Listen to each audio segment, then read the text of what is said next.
एक दिन हस्तिनापुर के राजा शांतनु गंगा नदी के किनारे शिकार पर निकले थे। वहां उन्होंने एक अद्भुत सुंदर स्त्री को जल में विहार करते देखा। वह थी स्वयं देवी गंगा। उनका सौंदर्य, शांत स्वभाव और मधुर व्यवहार राजा के हृदय को छू गया। शांतनु तुरंत उनके प्रेम में पड़ गए और विवाह का प्रस्ताव दे डाला।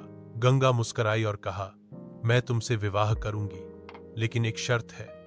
तुम कभी मुझसे कोई प्रश्न नहीं पूछोगे और जो भी मैं करूंगी उसमें हस्तक्षेप नहीं करोगे। राजा ने प्रेमवश वह शर्त मान ली। उनका विवाह हुआ और वे सुखपूर्वक जीवन बिताने लगे। लेकिन जैसे ही उनका पहला पुत्र हुआ, गंगा उसे नदी में बहा देती है। शांतनु दुखी हुए, लेकिन कुछ कह नहीं सके। इसी प्रकार गंगा ने एक एक कर 7 पुत्रों को जन्म देकर नदी में विसर्जित कर दिया। जब 8वां पुत्र हुआ और गंगा फिर उसे बहाने चली, तब शांतनु सहन नहीं कर सके और रोक दिया। तब गंगा ने अपने असली रूप का परिचय दिया। वह एक अप्सरा थी और वह पुत्र 8 वसु देवता थे, जिन्हें शापवश धरती पर जन्म लेना पड़ा था। गंगा 8वें पुत्र को शांतनु को सौंपकर अंतर्ध्यान हो गई। वही पुत्र आगे चलकर भीष्म के नाम से प्रसिद्ध हुआ।